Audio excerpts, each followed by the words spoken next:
Welcome into WarUp on the WPIAL. Greg Warnock alongside Jeff Upson as we have the WPIAL Team Championships to recap and a preview of the PIAA tournament. Actually, some results flowing into us as well, which we'll update you on. But first things first, Jeff, we got to start in AA because a new champion has been crowned.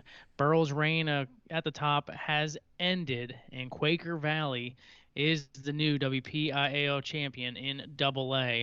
But let's first start a little bit going back to how it all started. And really no surprises in the opening rounds. Montour over Fort Cherry, Mount Pleasant over Jeff Morgan, Laurel over Knox, Southmoreland over Freedom. Burgestown over Southmoreland, no surprise. Quaker Valley over Laurel, no surprise. Burl over Montour, no surprise. But Mount Pleasant gets some revenge. They beat Best Center 37-28, and in that match to get Mount Pleasant to the semifinals, it was a big one at 126.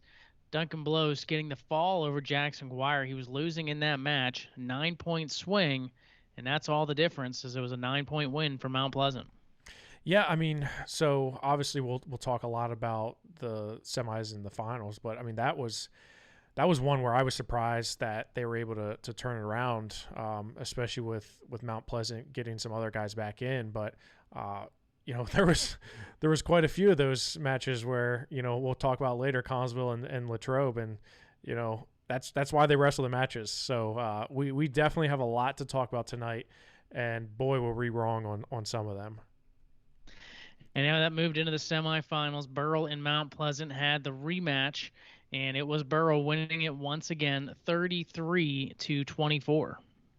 Yeah, I mean, were you surprised that it was a little bit closer than it was the last time? Because I mean, I'm not because of the fact that I think Mount Pleasant got a couple more guys back. I think they still had a starter or two out in that section final match, so getting those guys back certainly helped out a lot. So I'm not surprised it got closer, but at the end of the day, Burrell does what Burrell does, and being able to advance. And obviously they came ready to wrestle and getting the big wins and being able to get to the finals. But the other match was Quaker Valley and Burgestown, and what a duel that was. 36-35, Quaker Valley beats Burgestown.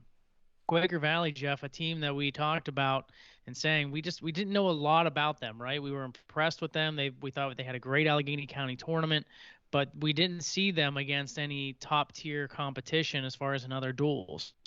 Right, their best team they faced that we saw all year was Laurel, so we didn't know what to expect. Burgestown comes into this, in my opinion, I picked them to win. I thought they were the favorite, but Burgestown was without Gavin Suika, and that's what ended up hurting them. Yeah, I mean, so not having Gavin in the lineup definitely set them back. We thought that was going to be a close match, and I think you and I both said that on our last show, was that bottom half quarter or semifinal was going to be very close. Quaker Valley. I've got AAA on my mind because I'm looking at the AAA brackets. Quaker Valley, we know what their big guns are capable of doing. We know what Kutchemer's able to do. Richey, even Cruel. We know what these guys are capable of. It's those other wrestlers that I had questions about, and I know you had questions about. What were they going to be like against Burgestown and Burrell's other guys, right? Because for 15 years, Burrell has made a living off of their non-superstars stepping up to a plate and getting big-time results. So with Quaker Valley, we know that they have a lot of top talent, but how was that bottom and middle tier wrestlers going to perform? And boy, everything went their way, and they really wanted it on Saturday, and that showed, because that wasn't just, I think they could have been satisfied it's easy to be satisfied knocking off Burgestown and then going into Burrell, but they just kept the momentum going. They were not leaving Houston until they came away with that championship.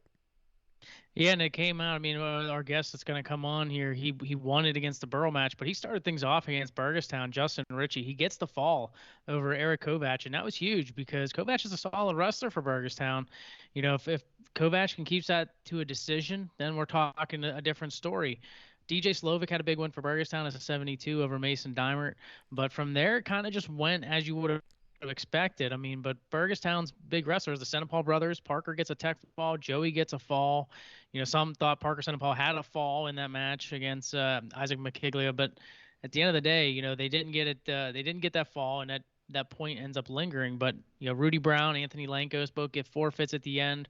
Quaker Valley may send guys out there, so the score may not be quite indicative, but at the same time, Gavin Suika, he would at least get a win. Autumn Snatchko gives up a fall. That's a 9-point swing, and it was just we talked about how close Quaker Valley, Burgestown, Mount Pleasant, Burrell, how close all these teams were.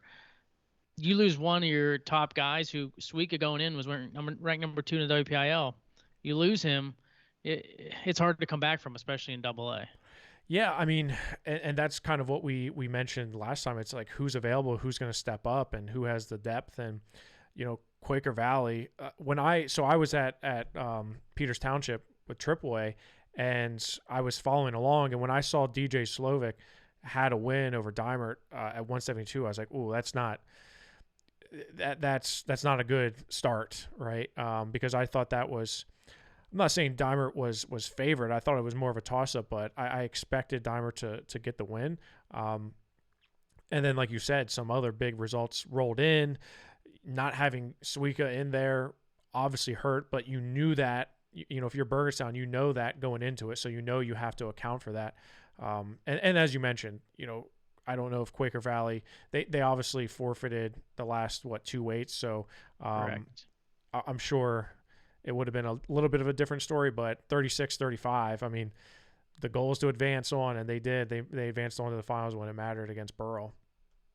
That's right. In the third place match, Burgestown defeats Mount Pleasant to at least qualify for the PIAA tournament, a 43-20 victory. So a good bounce back win for Burgestown, a team who had their sights on a WPIAL title after back-to-back runner-up finishes and bringing their whole team back. Minus Shane Kemper, and they end up bouncing back, wrestling well against Mount Pleasant.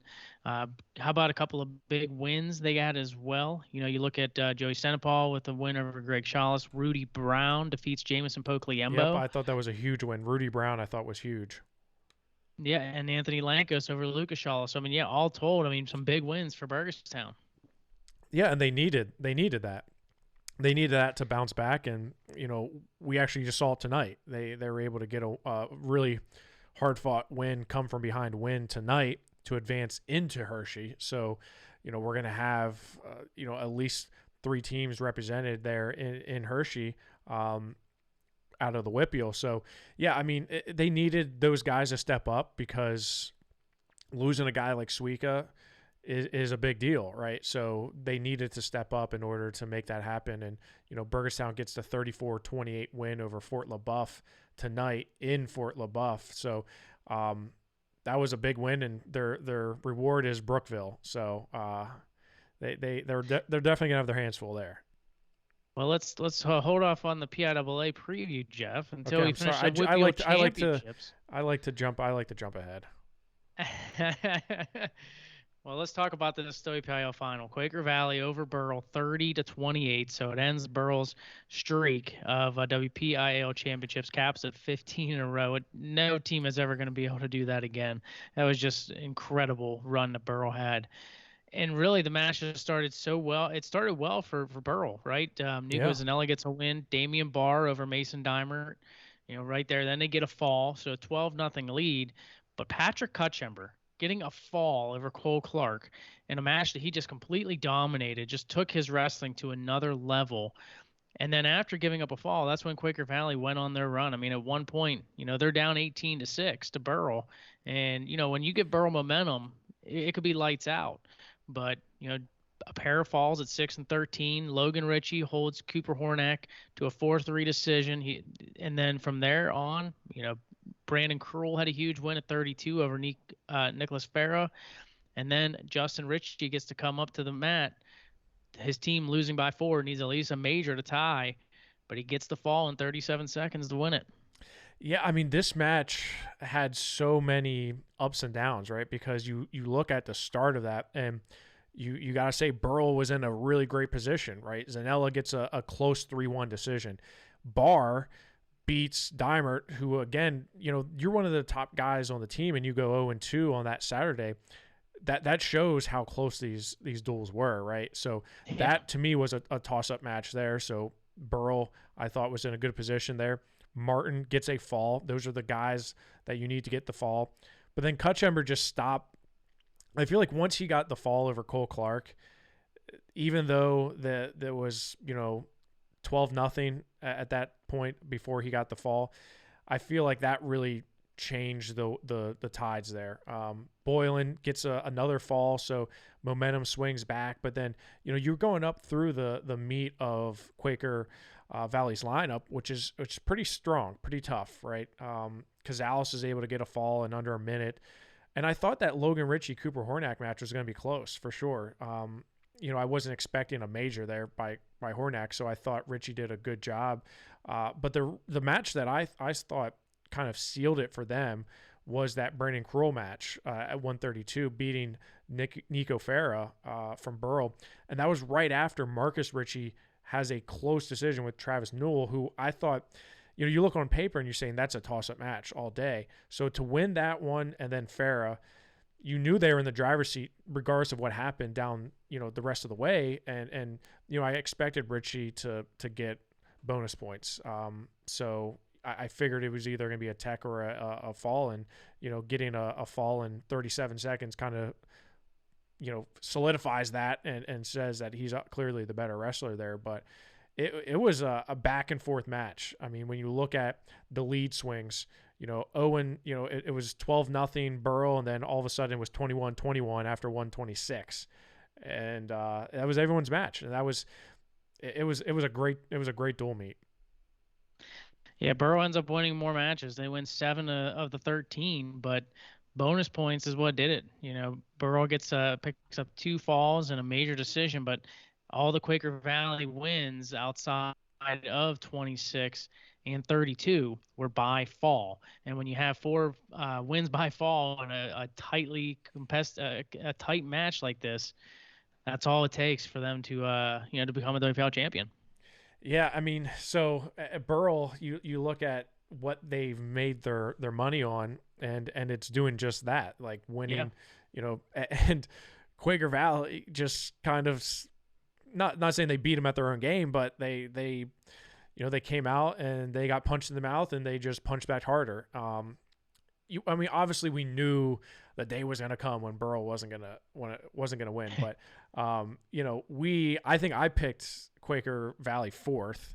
I think you picked them 3rd. And I don't know if that was motivation or maybe they weren't even listening, but that boy, the tides have turned, man. I mean, if you would have said Quaker Valley, Burgettstown, or Burrell who was going to win it this year at the start of the season, I would say, obviously Burrell or Burgettstown, because of the fact that they wrestled twice before and Burgettstown didn't really lose a whole lot. And, there was just question marks at Quaker Valley's other guys, right? But when you have 3 Richeys between Justin, Marcus, and Logan, that helps. And Patrick Kutchember is going to bring the heat every single time. It was those other guys that you're like, hey, how are they going to do, right? How are they going to do against some of the bigger guns? And like you said, whether they won the most matches or not, it didn't matter. They won the bonus point battle, which ultimately won them the duel. Absolutely. Let's talk to the hero here as we'll try to grab him on the show. From Quaker Valley, he started the duels against Burgettstown, and he ends up sealing it for the WPIAL championships. So we'll get him on the show, and that's Quaker Valley's Justin Richey. Justin, thanks for joining us. Yeah, for sure. Well, has it set in for you and your team that you are WPIAL champions? Oh, a little bit, yeah. Well, talk a little bit about, go into that day. Jeff and I talked a little bit about it prior to the WPIAL championships. Obviously we knew you guys had a good team. We thought you had a great Allegheny County tournament, but we hadn't seen you in a lot of duels, right? You hadn't been tested as far as in your duel season thus far. So you come into this one, talk a little bit about what you guys were talking about and getting ready for as you had a solid team in Burgettstown. Yeah. We knew this was our year. This is the best team Quaker Valley has ever assembled. Uh, and this has been and winning a WPIAL title and beating the streak has been our goal since the high school program started 5 years ago. And we knew this was the year. And so I mean, and yeah, we just went out there and performed, and just we had a game plan and we executed. Well, you got the chance to start it, right, with Burgestown. You were the very first match, and then you ended it by sealing it for your team to get the victory. How cool was that to start the whole thing off and end it for them? Yeah, that was really cool. I was excited when they called 152 to start it. I got real excited, and I was pretty hyped. Yeah, you ended up in your first match. You had the big win over Eric Kovac, and really it was a match that Eric Kovac is a solid wrestler for Burgestown, but you were able to get the fall, and I think that really kind of catapulted your team a little bit. Yeah, definitely was a great start for our team. Got everyone going. Great start, and it just snowballed. We had a lot of great performances from everyone on the team, from Will Campbell, who was able to right after me, who was able to hold a decision, and just everyone else. So yeah. Yeah, and obviously getting the bonus points was huge for you guys in both matches, right? But every match that you end up winning against Burgestown is by fall, and then against Burl you get 4 falls to win it. Was that been your practice the whole time? Is that, hey, we need to get bonus points, we need to get falls? Yeah. Yeah. We go out there and we try to put up as many points on the board as possible. Just trying to be offensive, and that's how our coaches train us, and that's what we do. Justin, looking at your career, you've had a good career, and it's hard to believe that you've never made it to the state tournament. You're going to make it to the state tournament as a team first, so your first time wrestling in the Giant Center is going to be for the team championships. But you as an individual, you had some really good success in your career. I think regional qualifier one year, regional 6 last year, right? So you've been close. I feel like you've been one of those guys that were knocking on the door, and it seems like this may be your year. You were like, I think 113 your freshman year. Now you're up to 152. So is it the weight? What is it that's makes this year the year for Justin Richey? I think what makes this year the year is I've been training ever since the last season ended. I've been training nonstop, which I haven't really done in my past years. A lot more summer work this year. I'm in a lot better shape, and my technique is way cleaner this year as well. So yeah, I'm really feeling good coming into the individual stretch here, and yeah, I'm excited to see what happens. Talking about this season, you've had some pretty big wins, but you've also had you've got to test yourself against some of the better guys in the state. Chase Kranitz, you wrestled him. Also Sean Taylor from West Allegheny. Talk about the Quaker Valley schedule. It's a tough schedule. You've got to wrestle a lot of different teams, especially some AAA teams. What has the grind been like for you, especially after last year with the COVID year? How different is it, like you said, this year? Because you never really stopped, as you said, training all the way through. It's got to be one blur for you, right? Yeah, sort of. Just yeah. Our coaches, we try to make the schedule as tough as possible. We want to wrestle the best kids. When that's how we learn. That's how we get better, wrestling the best kids. And so that's why our coaches try to make our schedule as hard as it is, so we can wrestle the best guys. And looking forward to the postseason, your team has a potential because, like you said, you have so many big name guys, and you guys have the potential to make a lot of noise on the individual side as well. What do you lean on? Because you're obviously a senior, but Kutchember, he's been to the state tournament before. He's had a state medal, but what does he teach you, and what kind of advice does he give to you about reaching those individual goals for you as you move forward to the postseason? Um, he's you just can't wrestle timid, and you can't wrestle nervous. Like you just gotta wrestle hard, be offensive, and let loose and have fun. And that's the best formula to making it as far as he has. And that's what I've been trying to do every match that I've wrestled this year so far. Let me ask you this, Justin. How many times a day do you normally take down Coach Cole Nye? Do you is it like 30 or 40 times, or is it probably daily? Um, yeah. Yeah, listen. I've known Cole a long time. You know, he likes to get taken down. What can I say? You know, and Justin Richey likes to get takedowns, so it makes sense, right? Exactly. Yes. Yeah. Mm-hmm. It's got to be pretty hard in your household. You got a couple wrestlers in the family. You got a father who's running for governor. You know, how does wrestling? Where does wrestling come into play when you're at the dinner table and you're like, you got so much going on? Yeah. I mean, yeah, we're always talking about wrestling. We're always talking about the NCAA wrestling. Like, did you see the move Cole Matthews hit? Like stuff like that. Like that was sweet. Just like sending each other like clips we see on Flow Wrestling and stuff like that. So yeah, we're all students and fans of the sport, and we love the sport. Well, Justin, as you look ahead as well, do you have any college plans, any commitments to this point? Yeah. I'm committed to the College of Gettysburg to continue my academic and wrestling career. Awesome. So, Congratulations to you. And just to follow up on Jeff's question, you with Patrick, having some success at Hershey, how much will you guys lean on him just with the nerves part, right? Because I'm sure when you guys have that first duel in Hershey on Thursday, you guys will probably be a little bit nervous just being in the Giant Center. Oh yeah. He's the only one I think that's actually wrestled in the Giant Center. So but yeah, we're just gonna try and let loose, have fun, and wrestle hard, and that's all we can do, and just see what happens.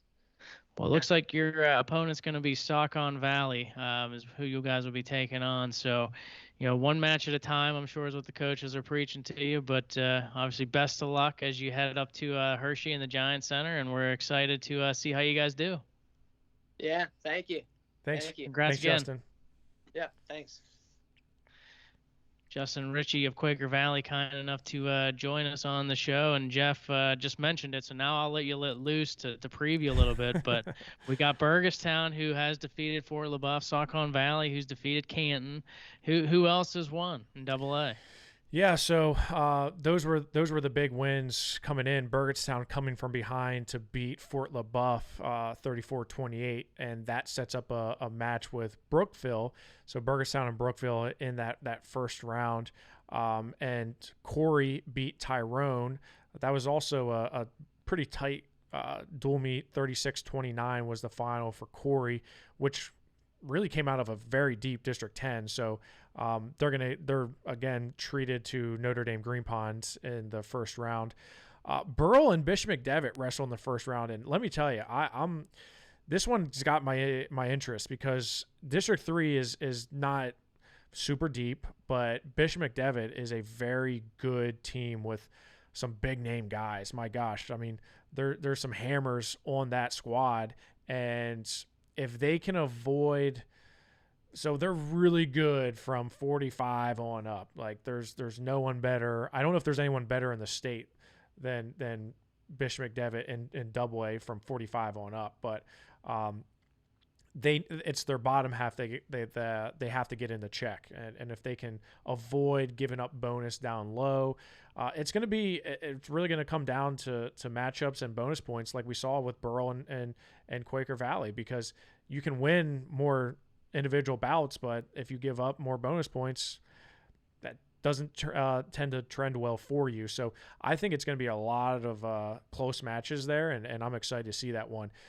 I almost feel bad for Quaker Valley because they win a huge emotional championship, and then they get Saucon Valley, who was second out of District 11, but they had been number one in the state basically for the first half of the year. And to top it off, Ryan Crookham is back, the two-time state champion from Notre Dame, who's now at Saucon Valley, headed to Lehigh, one of the best in the nation. He's back in the lineup at 138 pounds, which, I mean, that just is a game changer, right? That is certainly going to change the tides if they have aspirations to win a state championship, which I know they do. So, yeah, I don't know. Quaker Valley's they've got some magic, but Saucon Valley from top to bottom is one of the best teams in the state, regardless of class. So, it's a real bummer. It's a real bummer. And I'm not trying to rain on their parade because they've got a lot to look forward to. But it's going to be a grind, man. That's going to be a really good match. And then who won the Montgomery-West Perry match? West Perry pulled it out 36-28, I think the final was. That was, again, District 3. I said they that wasn't deep, but I thought that was a really good win for West Perry over Montgomery, who had a really good District 4 tournament. District 4 was really loaded this year, so unfortunately they're on the bottom half with Chestnut Ridge. Hickory is going to get West Perry in that opening round match. I expect Chestnut Ridge to come out of that quadrant into the semifinals, and Forest Hills and Boiling Springs wrestle above them. So that bottom half is pretty stacked when you look at it, with Quaker Valley, Saucon Valley, Boiling Springs, Forest Hills, Chestnut Ridge, and Hickory. So, but then again, on the top, you've got Notre Dame, Green Pond, Burrell, Bishop McDevitt, Brookville, and Faith Christian is one that I'm really looking forward to out of District 1. Them and Benton go at it in the first round. That's one that I think a lot of people should be dialed into, because Benton was a District 4 champion, but Faith Christian is just, they're much like Bishop McDevitt and Quaker Valley. They have a lot of studs. It's those other guys that they need to have perform, not give up the bonus points for them to come out with a big-time victory.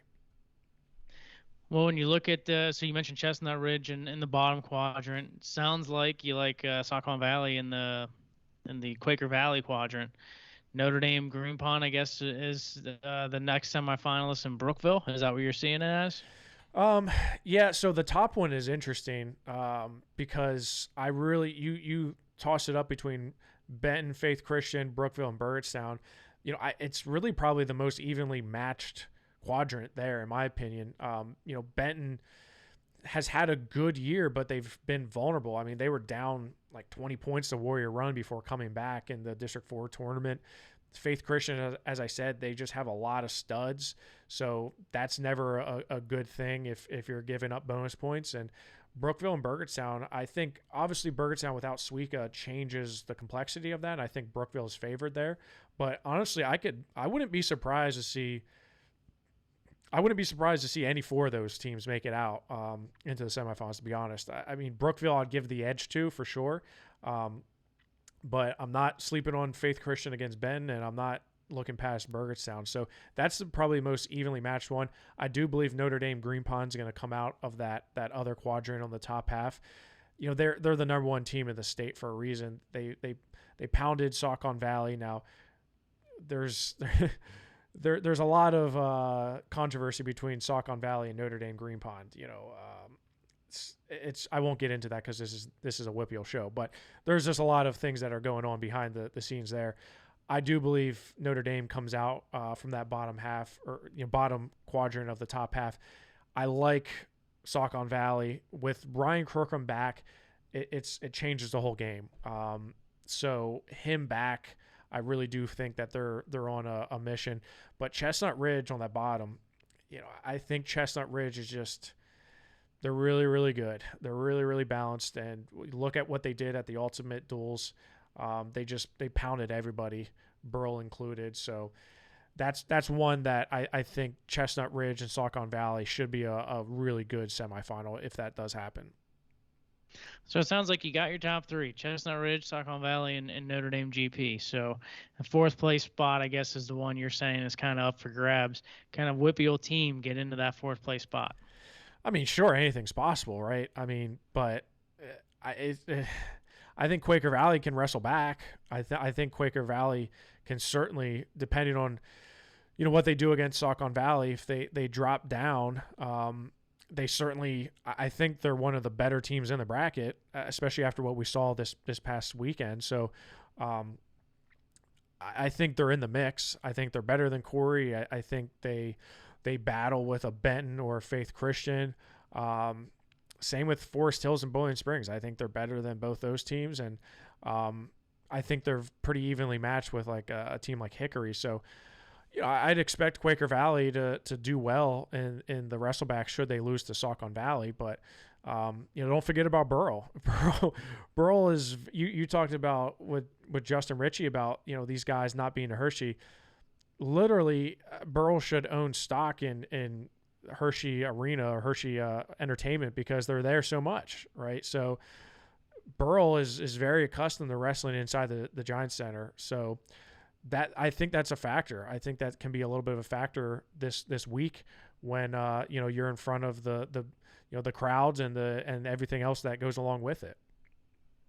So when you look at the bracket and how it lays out, you have Quaker Valley is probably going to have a tough time to medal. I think they're going to get some wins, like you mentioned, but because of the fact that a loss to Saucon Valley, to get a medal, they're going to have to beat either Saucon Valley or Chestnut Ridge, just because of where they fall in the consolation bracket. That's where they'd have to beat one of those two teams. Burgestown and Burrell on the other side, if they advance to the quarterfinals, then all three of them are going to have to try to beat one of those two teams to get a medal. But if they don't, they lose in, let's say, that round of 16, then they'd only have to beat that semifinalist team of Brookville, Benton, Faith Christian. So, you just kind of look at it as, it's almost as if Burgestown and Burrell have a pretty good placement to get that maybe to potentially get a medal. Yeah, I would say their road's a little bit easier because they don't have to go through either a Saucon or a Chestnut Ridge. But Brookville, they handled Burrell at the Ultimate Duels. Now that's a different lineup, and I still think than they were then. yeah, for sure. And I would just say it's going to be tough, right? I hate looking at the brackets and doing all the matchups because there's so many different factors. You're bumping around guys. You have guys weighing in. You have guys coming down.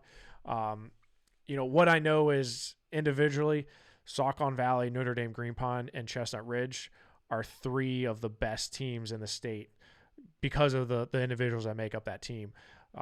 So it's going to be hard for any team to stay with them and to beat them. So, I think there's a next tier. I think after that, you have a tier in which Quaker Valley is certainly in. I think that they're definitely there, but Brookville is there as well.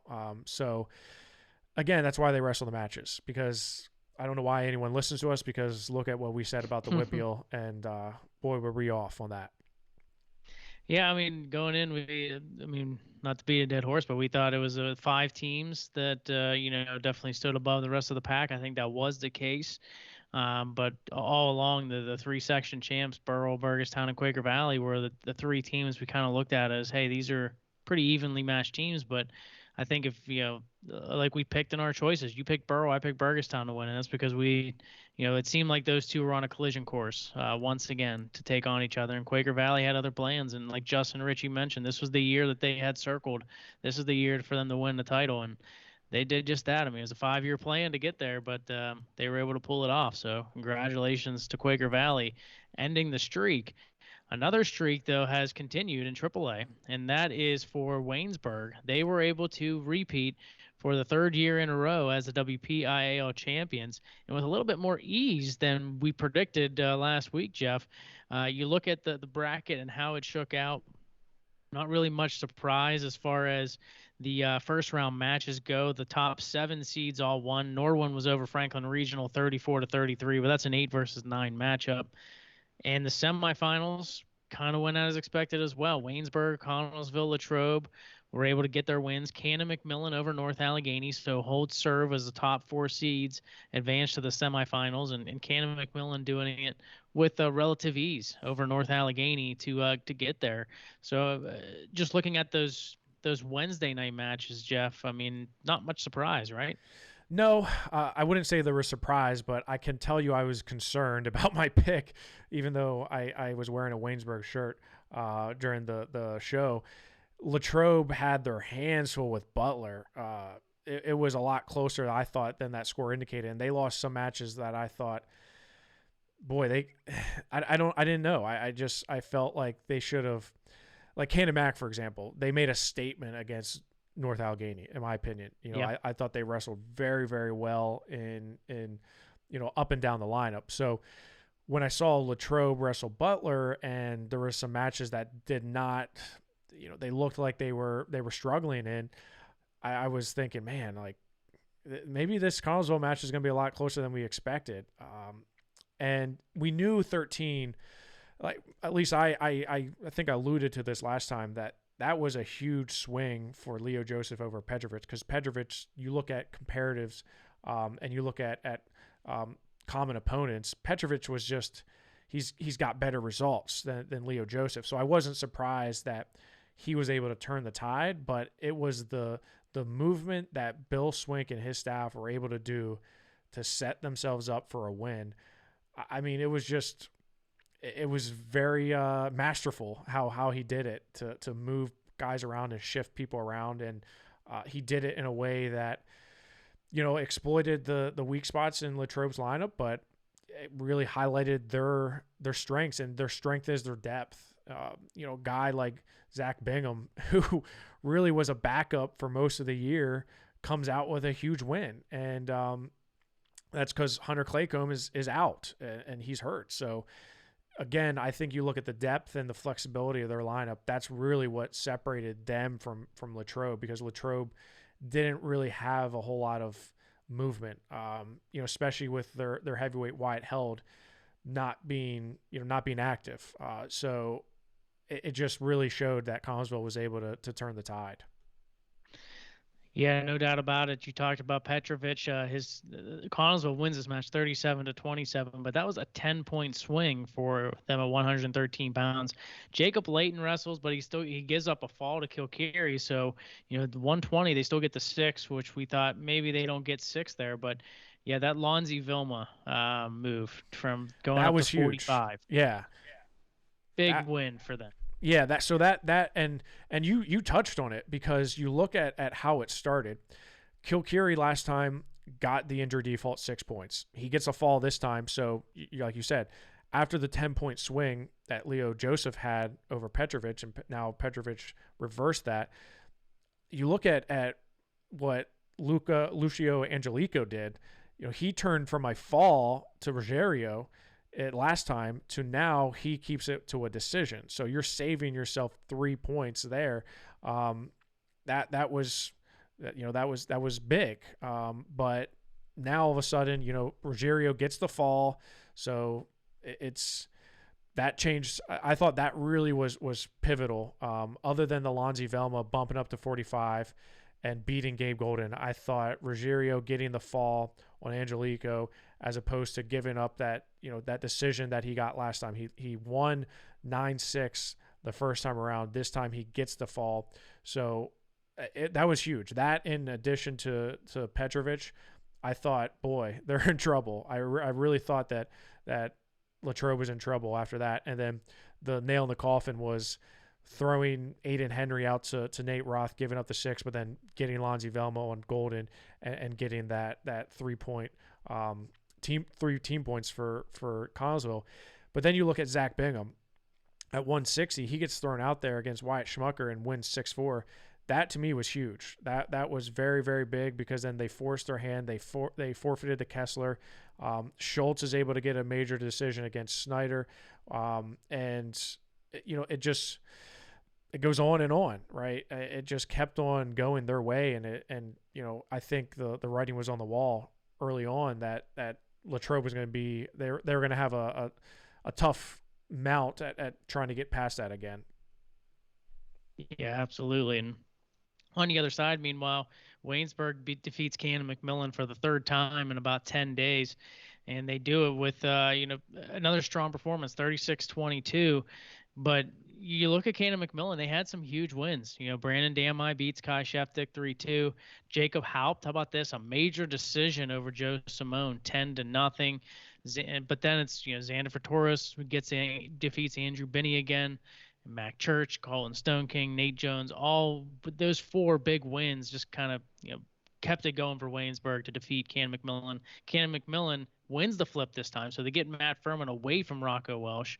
So you thought with that, coupled with Halp's major decision, maybe they can turn the tide a little bit more, but just wasn't enough. Yeah, and I think you and I talked about that, where they were able to keep it's gotten closer every single time, and obviously things went their way with Damai having the win, but he had that win before too. So right. The biggest one was Jacob Haupt beating Joe Simone, which he pounded him 10-0, right? So you think, okay, this is gonna be a little bit closer, but then Xander Fatoris gets a good win against Andrew Binney. Those two were very close. Those bonus points between 32 and 38. Nate Jones, another very nice win over Tyler Sewell.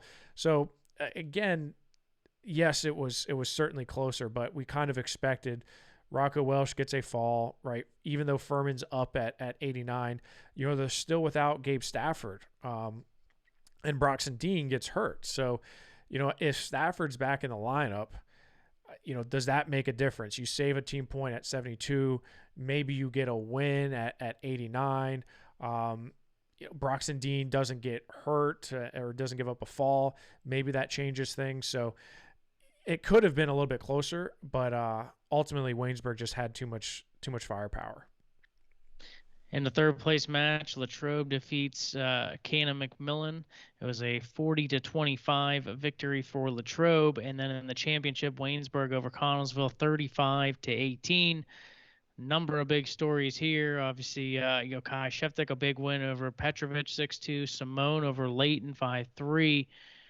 Connellsville had a big win from Lonzie Vilma over Colton Stone King, 7-5. But then the biggest story, Cole Hammett returns to the mat and wins 5-4 over Chad Jesko. Yeah, I mean, there was a lot of emotions there, right? Cole was told earlier in the week that, hey, you're going to be a part of this. You're going to be on the mat. You're not going to be on the bench. You're going to be wrestling. I don't care. Coach Kyle Sheftick said he wanted him out there to be a part of that. And he had to do everything in his power to get that win. Jesko is a good wrestler, and Cole had to scrape and fight and claw as much as he could to get that win, but he got it done, right?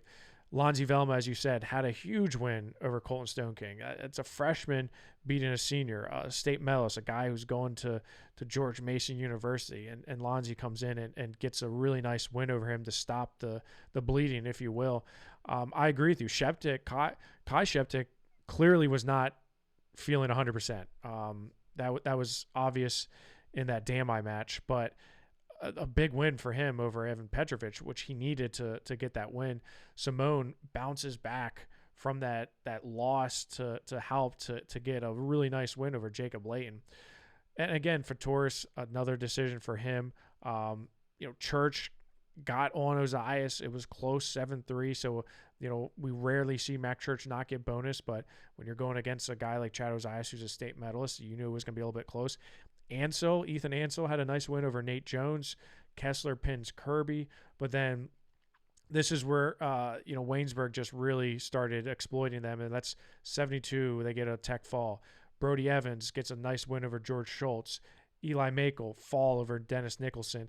Noah Tustin fall. So it all went their way, Waynesburg's way after that. And Waynesburg, man, if they had a 6-pounder and Cole Hammett was the Cole Hammett that we know he was, and it would be a different team, and I think we'd be having a different conversation about where they're going to be at in the state. I still think they're going to battle, but they're certainly not the same team that we saw last year.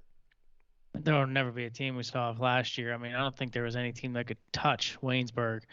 That was just such a dominant team. They blew through the PIAA team tournament last year. But you look at the brackets, Jeff, and First and foremost, we have 4 teams from the WPIAL who will be advancing to the Giant Center. Latrobe with a win over Carrick and Cannon McMillan over Cumberland Valley.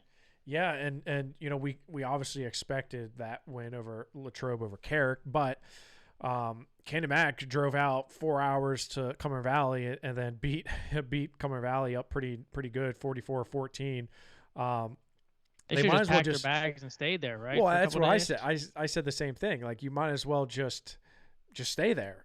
You come back. It's going to be like 1 a.m. on Tuesday. You're going to drive out either Wednesday night or Thursday morning. So you might as well just go remote, do class from a hotel, and stay out there. I would be doing that if I was them, but that's what I would too. That's just a lot of driving, especially when you're talking about cutting weight. Especially when you're thinking that's 8 hours in a car that you could be doing other things, right?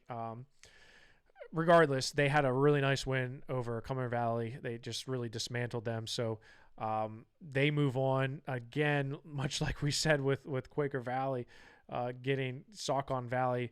Cannon Mac draws number 1 Bethlehem Catholic in the first round. So 2 storied programs going head to head in the first round there. Latrobe, they have a nice draw. They come into Council Rock South, who they won District 1, but District 1's certainly not the deepest when it comes to the team race. So I wouldn't be surprised to see Latrobe come away with a win there, especially if Wyatt Held is back in the lineup.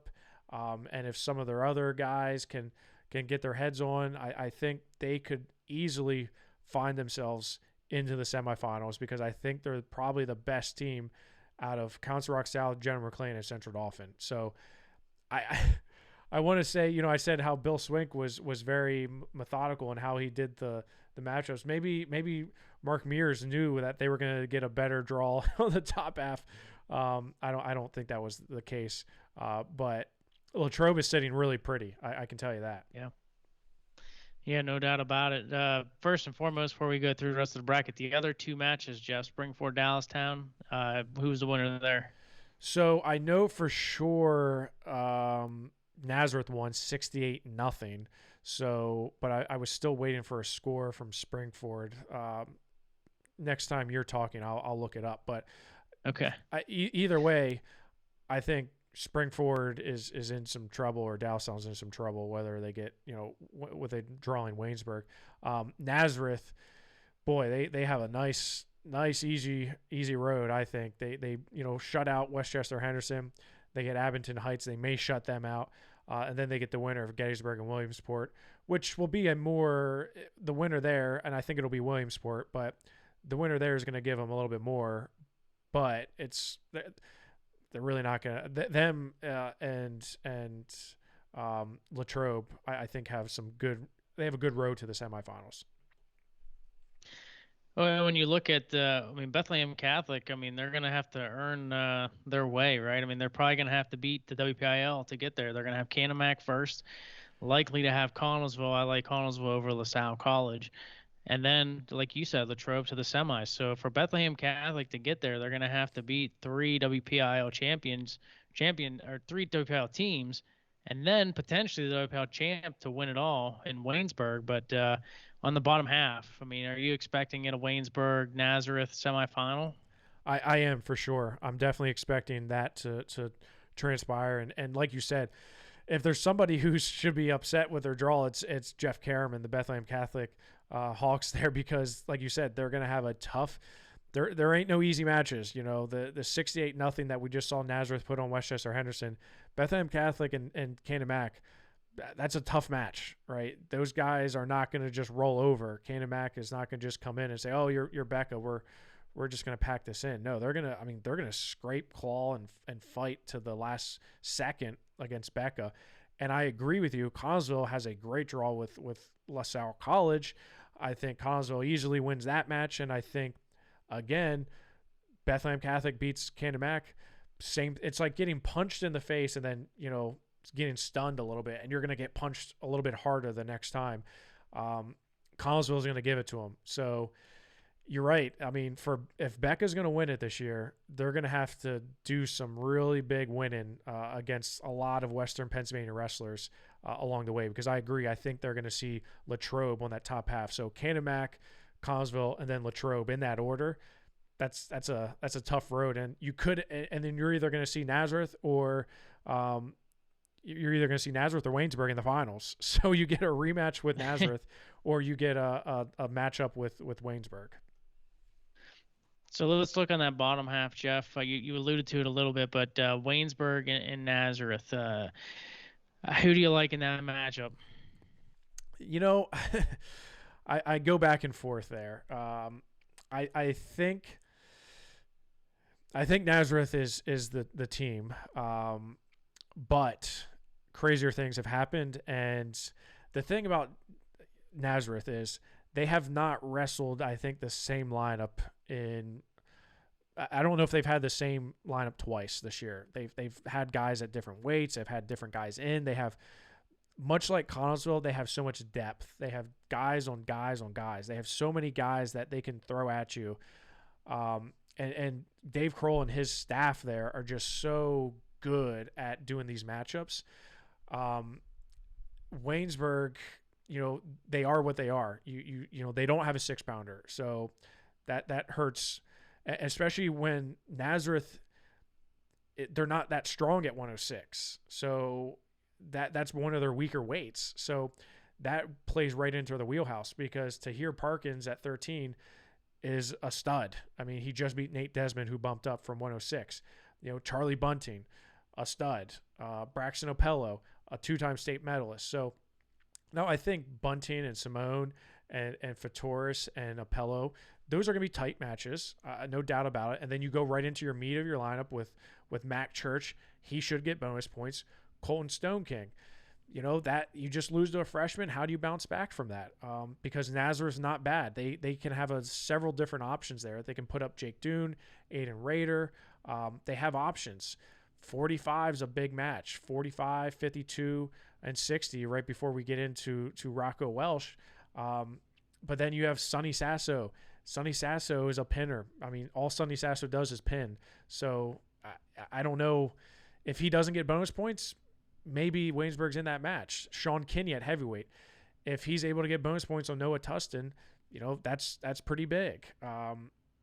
I could see Sonny Sasso going up to 215 and Chase Levy staying down at 189 against Waynesburg.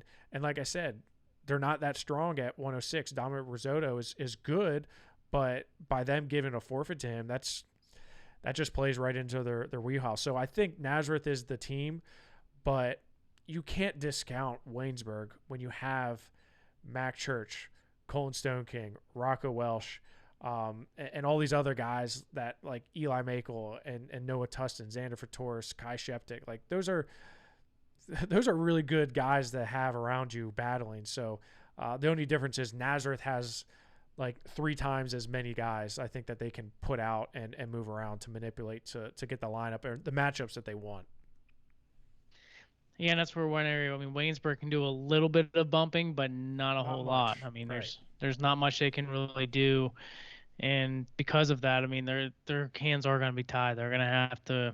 They need a 6-pounder. Like they need to get into high school and recruit somebody and tell them that they got to just not give up a pin. Because it's just that's it. I mean, they need somebody at that 106. This is where it makes a difference, right? They were able to win a WPIAL championship while giving away 6 points every single time. But to win a state title, it's tough.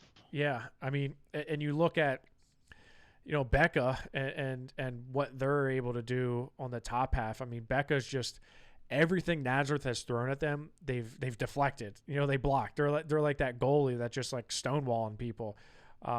Nazareth threw 3 different lineups at them, and they still found a way. And this last one was, more things went Becca's way with getting Nate Desmond up on 113, but then Nazareth turns the tide, and they get the win there, and Cale McIntyre gets the win over Charlie Bunting, and there's just those 2 teams are I think on a collision course. I think Waynesburg's really gonna look to exploit Nazareth where they're not as tough and where Waynesburg is really tough, but it's those other guys. It's Kai Sheptick, it's Joe Simone, it's Xander Fatoris. Those are the guys that are going to either win or lose this match potentially, because that's where Nazareth, they just keep on coming.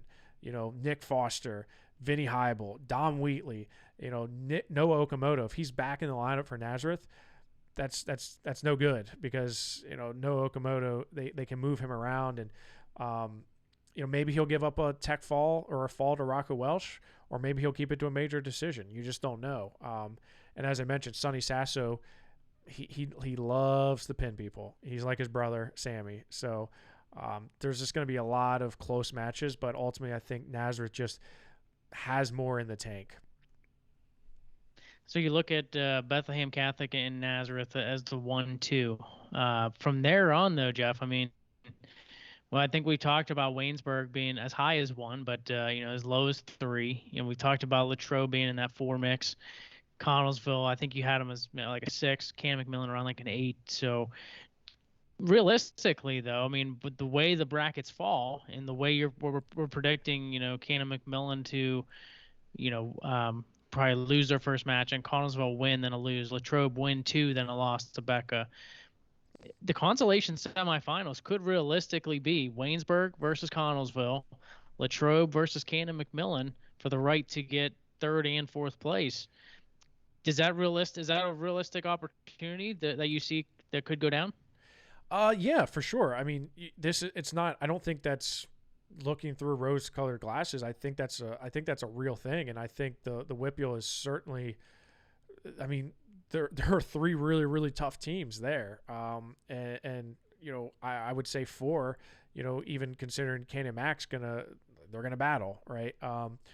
When you look at the way the bracket shakes out, the one that I would say keep an eye on is that Gettysburg and Williamsport match in the first round on Thursday, because Williamsport, should they win, I think that bodes better for the WPIAL down low on the bottom, because I don't think either one of those schools is going to get past either that Waynesburg, Waynesburg or Nazareth, obviously. But I think Latrobe, if they make it out to the semifinals, they're in a great position to bounce back, because Mifflin County and Quakertown is a big match. I'm really looking forward to that one, but I think Mifflin County wins that. So you're saying Waynesburg then beats Mifflin County or Quakertown, but Williamsport and Gettysburg is the one I'm keeping my eye on to see, because Williamsport matches up well with a team like Connellsville, but I don't think they match up particularly well against a team like Cannon Mac or Latrobe. So, yeah, I mean, you look at the names here, I'm not surprised to see 4 to 3 WPIAL teams battling for a medal here in Hershey. So that's just to say the eastern part of the state, District 11 and the WPIAL are just 5 of those top teams. You have 4 from the WPIAL, 2 from District 11. I think they are the best. You throw in a Williamsport and Mifflin County into the mix, they're gonna mix it up a little bit, but I don't think District 1 or District 3 is gonna have as good as a time as District 7 and District 11.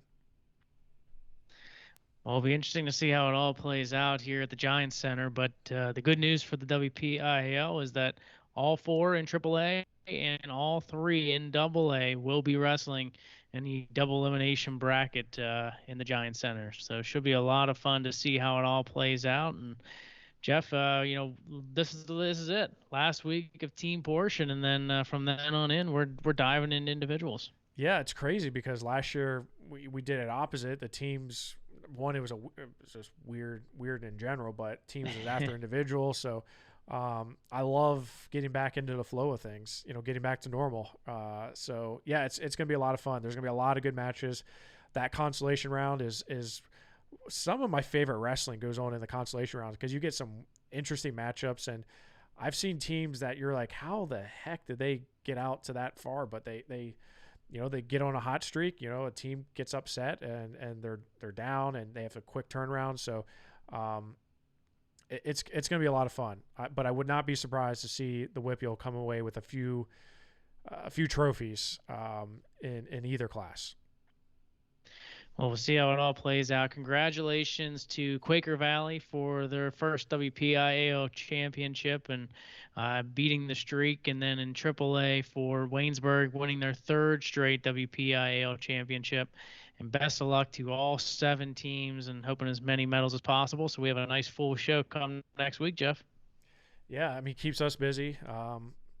It's gonna be fun. I'll be there, watching and hoping that we get to see a lot of good wrestling. I think we will, and we're gonna see a lot of state-ranked wrestlers go head-to-head, which is why I love the team tournament, because we get to see that mix between different districts and get to see where guys are at for the individuals.